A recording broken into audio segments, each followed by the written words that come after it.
Assalamualaikum warahmatullahi wabarakatuh. Analisis kebutuhan data untuk Kartu Rencana Studi atau KRS semester 4 Prodi Teknik Informatika. Gambaran umum tentang objek tersebut, yaitu Kartu Rencana Studi merupakan kartu yang berisi daftar mata kuliah yang akan diikuti oleh setiap mahasiswa dalam satu semester. KRS tercantum data mahasiswa meliputi NIM, nama, fakultas, jurusan, dan jumlah semester tahun akademik yang diikuti, kode mata kuliah, dan SKS. Universitas Nahdlatul Ulama Sunan Giri Bojonegoro saat pengisian KRS masih menggunakan sistem manual, yaitu dengan sistem hard file, atau mengisi dengan Google Form, yaitu di dalamnya mengisi email, kemudian disubmit, dan data terkirim ke email tersebut dan siap untuk dicetak file PDF. Maka kami berinisiatif membuat suatu sistem input KRS berbasis web dengan HTML dan PHP. Mahasiswa registrasi memasukkan nama, NIM, prodi, semester, dan password. Setelah itu, mahasiswa mempunyai username dan password untuk login agar dapat memilih mata kuliah berdasarkan kurikulum perguruan tinggi. Saat pengisian KRS, mahasiswa dapat memiliki kode kuliah, dosen, SKS untuk matkul yang diambil. Jadi, proyek kita kali ini adalah mengembangkan sistem KRS yang ada di Universitas Nahdlatul Ulama yang mulanya manual menjadi sistem online. Selanjutnya, berikut adalah nama-nama stakeholder yang terdiri yang pertama yaitu mahasiswa, dosen pembimbing akademik, dosen pengampu, kaprodi. Proses yang akan dilakukan yang pertama adalah pengumpulan data tiap kelas pada semester 4. Yang kedua, pengumpulan mata kuliah pada semester 4. Yang ketiga, dosen pengampu tiap mata kuliah. Yang keempat, dosen pembimbing akademik tiap kelas. Yang kelima, penentuan SKS. Nah, kemudian kita mengambil sampel wawancara dengan DPA, dosen pembimbing akademik Pak TI 4B. Sesi selanjutnya akan dijelaskan oleh teman saya. Silakan. Oke, terima kasih untuk namanya. Selanjutnya saya akan menjelaskan usul case admin. Jadi admin akan login ke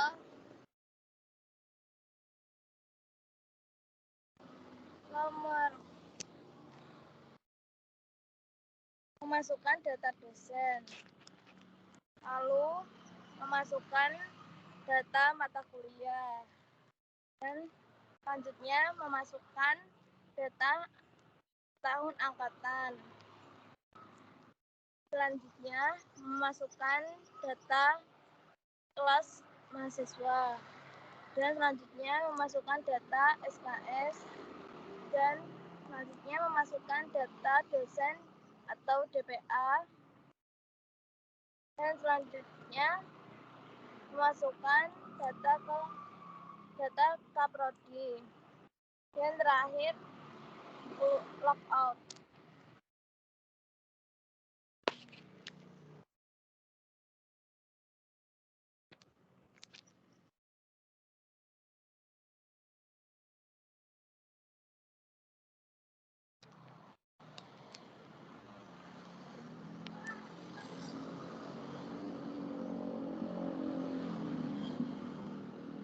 Selanjutnya user case mahasiswa login, dan setelah login mengubah password, setelah itu mengisi data diri, dan selanjutnya memulai mengisi KRS, dan selanjutnya menyimpan data, dan selanjutnya melihat hasil KRS di email dan logout.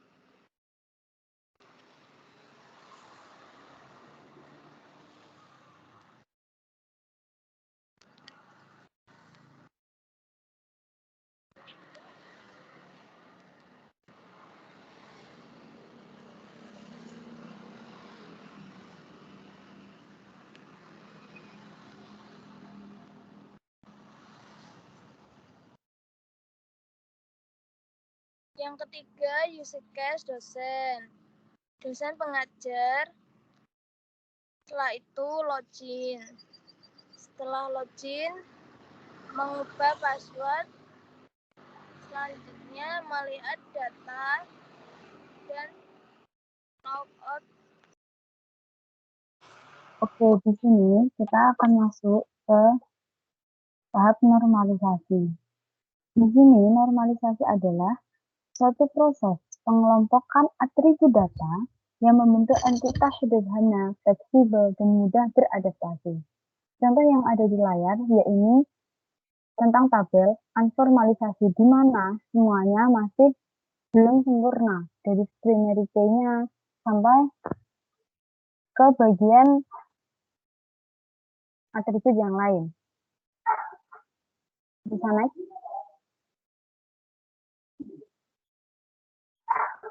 Dan di tahap normalisasi database ini perlu juga untuk memperhatikan satu, bentuk tidak normal atau anormalisasi. Pada bentuk tidak normal terdapat pengulangan grup. Yang kedua, 1NF, di mana beberapa file data atau kelompokan data ini sejenis akan dikelompokkan. Yang ketiga, ada 2NF, syarat untuk menerapkan normalisasi bentuk kedua ini adalah data terlalu dibentuk di dalam 1NF.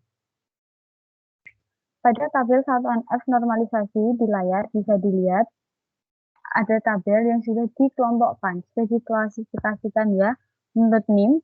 Untuk tadi di anormalisasi, NIM-nya hanya ada di baris pertama, namun di 1NF, karena 1NF merupakan pengelompokan data, jadi mereka harus penuh ya, tidak boleh ada yang kosong.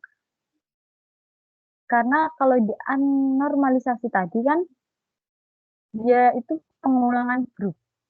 Pengulangan grup di 1NF, mereka akan dikelompokkan lagi.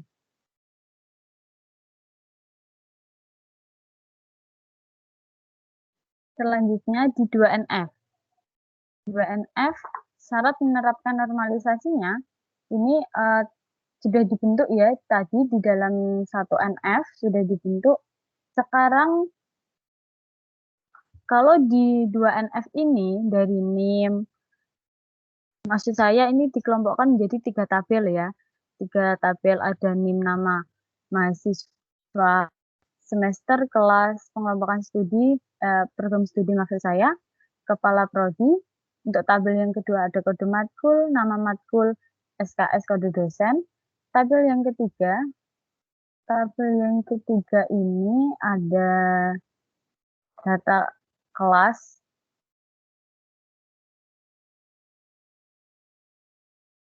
yang ketiga ada nama dosen dan kode dosen maksud saya. Yang tabel keempat ada NIM, nama matkul, dan semester.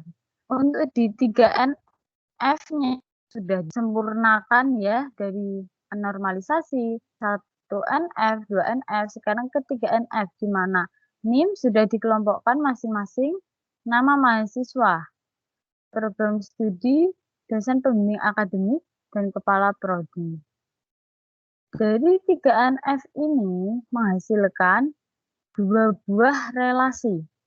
Bisa dilihat ada 2 bagian ya, ada NIM, nama mahasiswa, program studi, Desbing.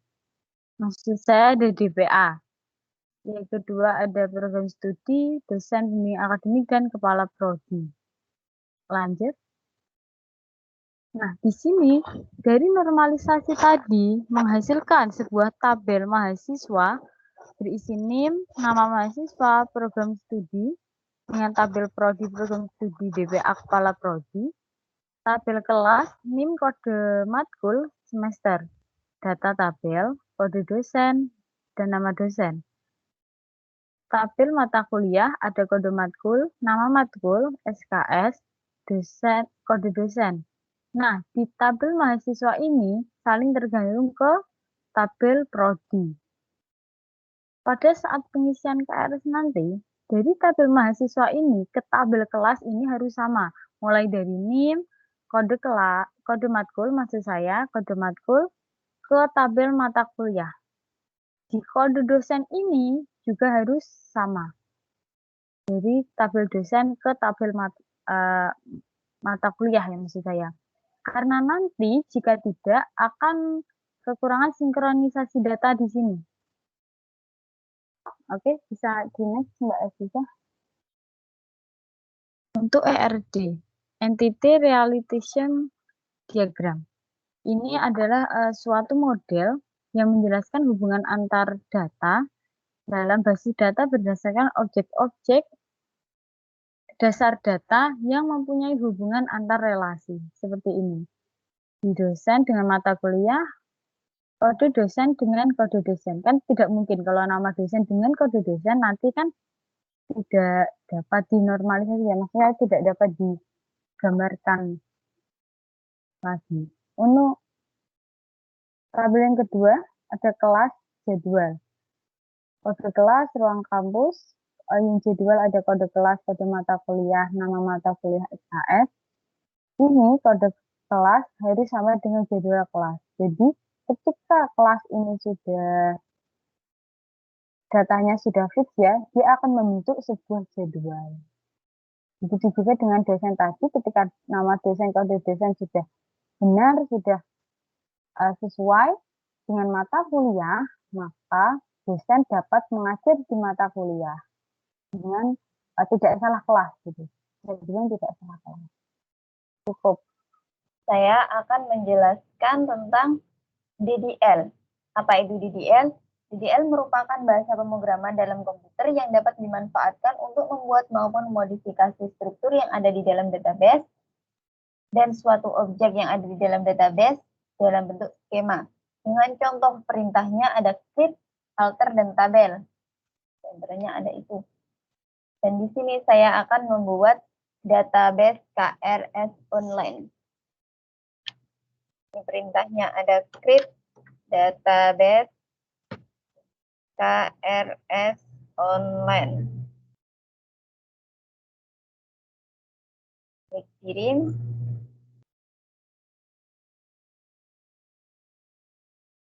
Kemudian di dalam database KRS online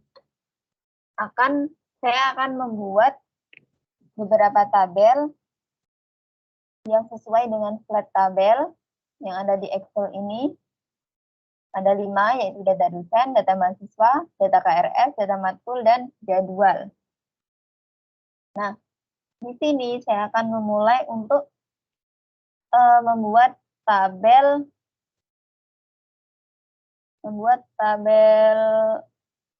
dosen. Nah, dengan perintah create tabel. Create tabel dosen.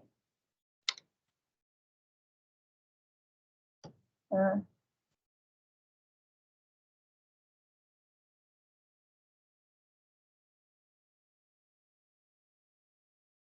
ada NID, nomor induk dosen, dengan tipe data INT, not null, kemudian panjangnya, auto increment itu otomatis dalam artian dia mengurut, udah otomatis urut. Dan primary key, NID 1 dengan NID yang lain itu tidak boleh sama. Jadi jika sama akan error. Kemudian nama dengan tipe data varchar, panjang nilai 40 dan 0. Artinya 0 itu bisa kosong atau bisa tidak diisi. Kalau not null itu bisa diisi. Mohon maaf, tidak bisa tidak diisi. Jadi harus diisi. Seperti itu. Jenis kelamin, varchar,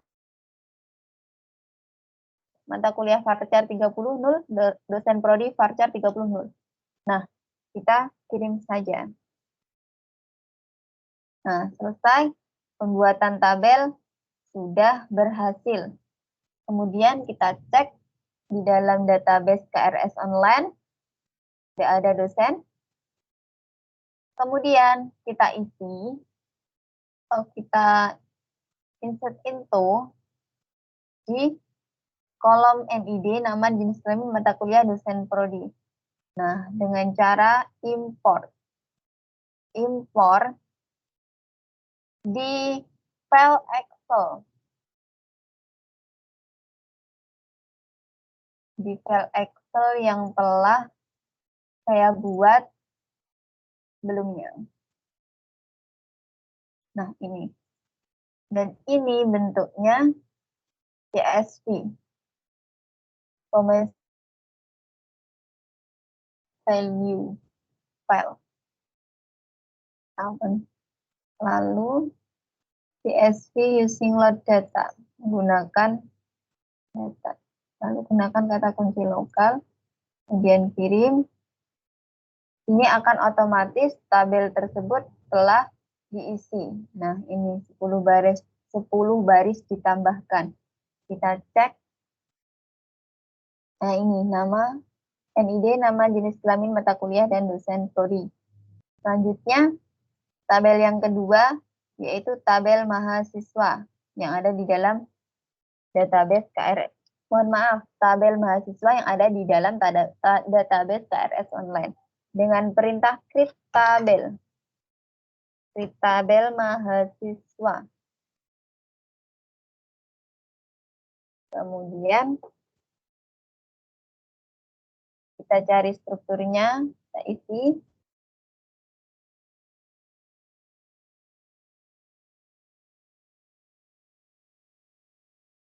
Di sini ada NIM, INT, panjangnya integer ya, tipe datanya 10.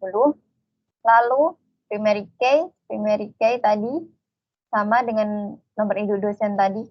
Tidak boleh ada yang sama antara NIM 1 dengan NIM yang lainnya. Auto increment akan otomatis berurutan, mulai dari yang terkecil ke yang terbesar. Not null harus terisi, tidak boleh kosong. Nah, ini ada nama, prodi, kelas, semester, TTL, alamat, nomor HP, nama wali, nomor HP wali, agama.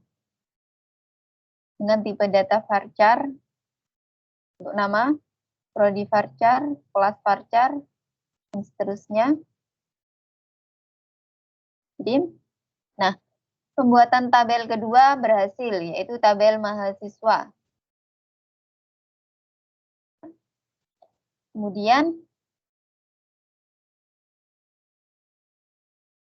Kemudian tabel ketiga, yaitu tabel matkul.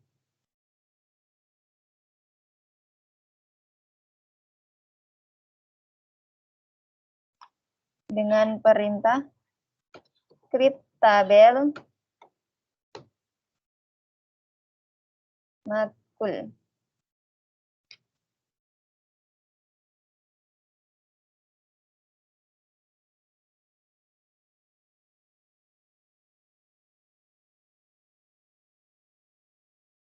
Create tabel matkul. Nah, ini ada strukturnya yang telah saya buat sebelumnya. Ada kode matkul, ada mata kuliah, SKS, kelas, dan dosen pengajar. Dengan tipe data berikut, dan semuanya harus diisi. Tidak boleh kosong. Kemudian kirim. Setelah itu berhasil kita buat. Kemudian kita cek untuk tabel mahasiswa tadi belum ada isinya. Kita isi sama dengan cara tabel dosen tadi, yaitu dengan cara mengimport data.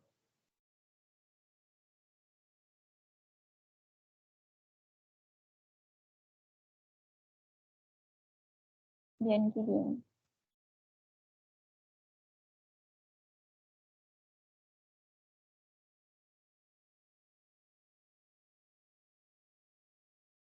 Nah, ini sudah ditambah.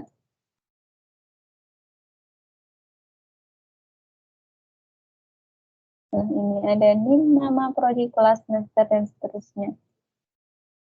Sampai dengan agama. Nah, ini mungkin ada yang salah dari nomor HP wali dan nomor HP mahasiswa. Bentar, sebentar.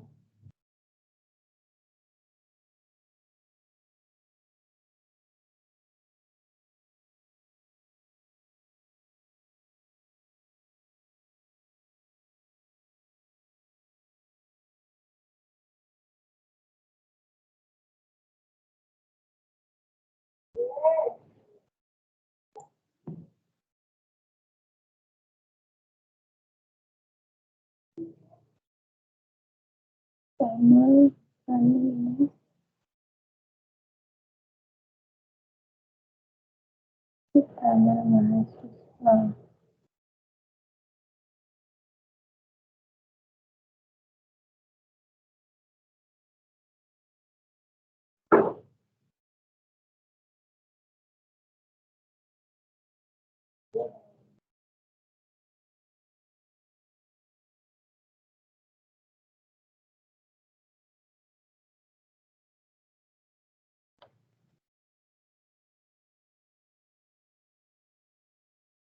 Nah, 17 baris ditambahkan.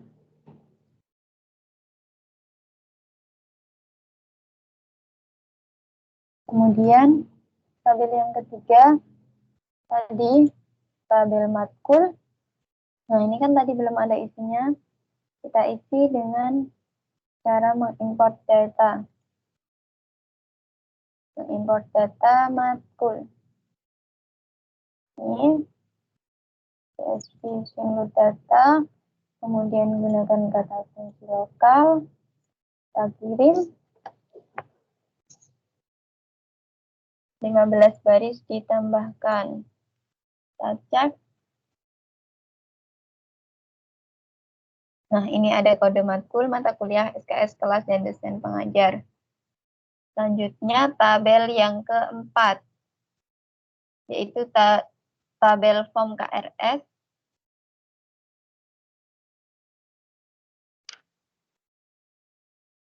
Dengan perintah create tabel KRS.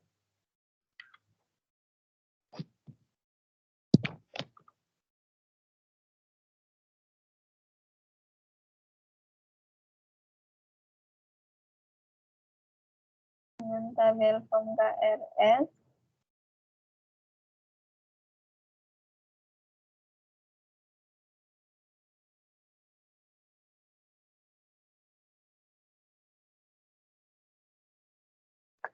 Ada NIM, nama, prodi, lalu semester,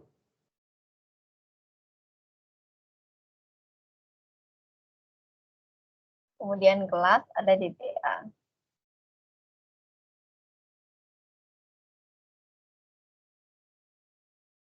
Nah, ini sudah jadi. Kemudian kita kirim. Tabel form KRS berhasil dibuat ya. Kemudian kita cek. Sudah jadi form KRS-nya. Tinggal kita mengimport datanya. Kemudian cost file itu KRS. Kemudian formatnya CSV single data sama seperti tadi. Gunakan kata kunci lokal.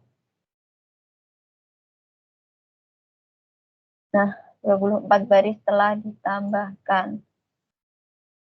Nah, ini ada NIM, nama, prodi, semester, kelas, TPA, ada 24 baris. Ini untuk form KRS. Kemudian tabel yang terakhir yaitu tabel jadwal. Dengan perintah sama, create tabel jadwal. Nah,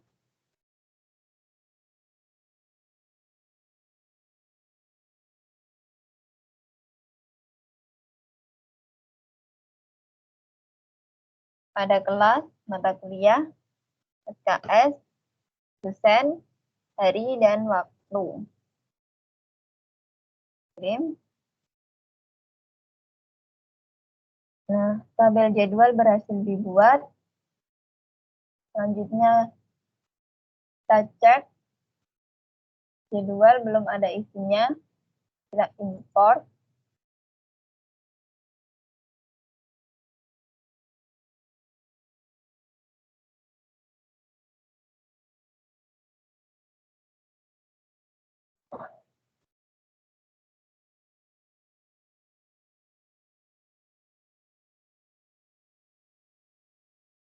Nah, setelah berhasil ditambahkan, kita cek di tabel jadwal sudah ada, dan simbolannya di dalam database KRS Online ini terdapat 5 tabel, yaitu tabel dosen, form KRS, jadwal mahasiswa, dan matkul.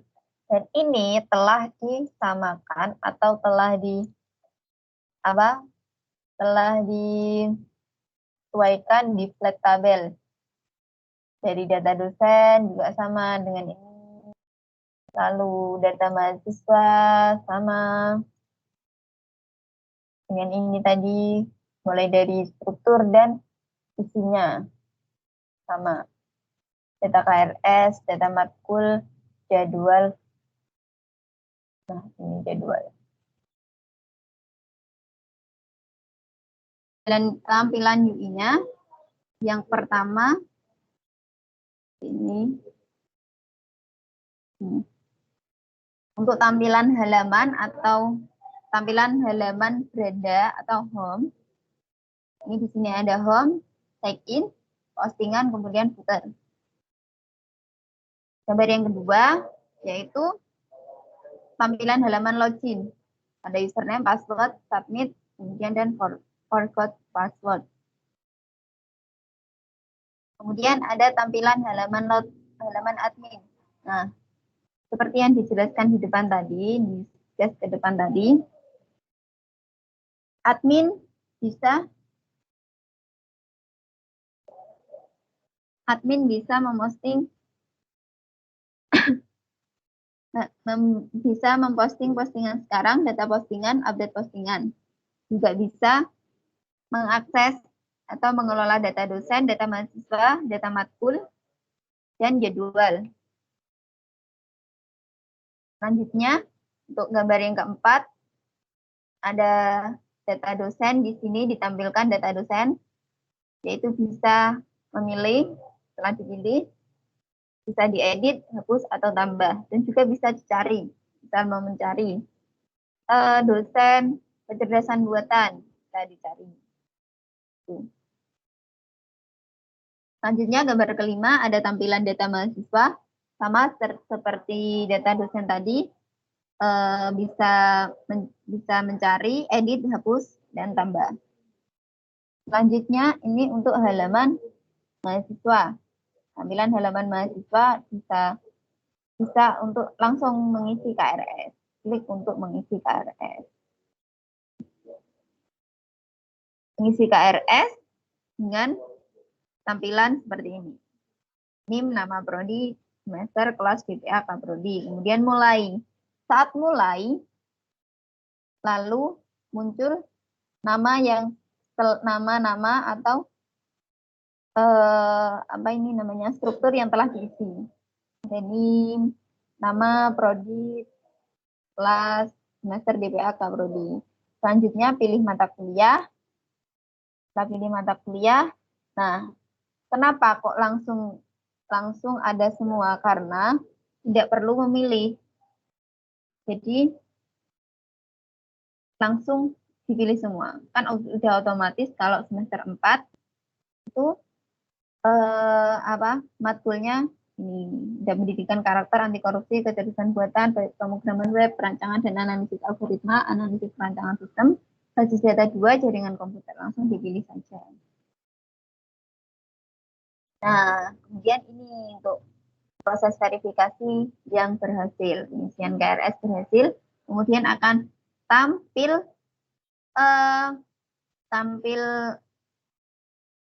outputnya dari KRS ini. Langsung bisa di-download. Yang terakhir ada jadwal. Untuk jadwal sendiri bisa dilihat oleh dosen, mahasiswa, dan admin.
Terima kasih. Video ini kami buat untuk memenuhi tugas akhir mata kuliah Basis Data 2 semester 4.